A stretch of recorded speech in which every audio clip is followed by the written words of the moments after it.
The concept of ownership vanishing day by day. I have purchased a router for my home to use all the data within my home, but somehow it is unable to port forward some basic ports, especially port ranging from 21 to 100 and especially 443.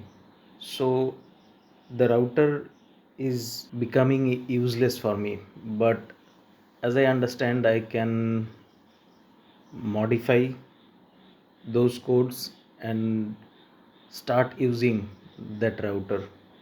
Unfortunately, the router manufacturer didn't provide any software modification instructions or even the source code so that I can modify the router according to my needs. It's about ownership. If I have purchased that piece of hardware, I should be able to modify or any kind of repair according to my needs. So I want to share those experiences one by one so that as many as people can understand those issues and the producers of those products can cater our needs.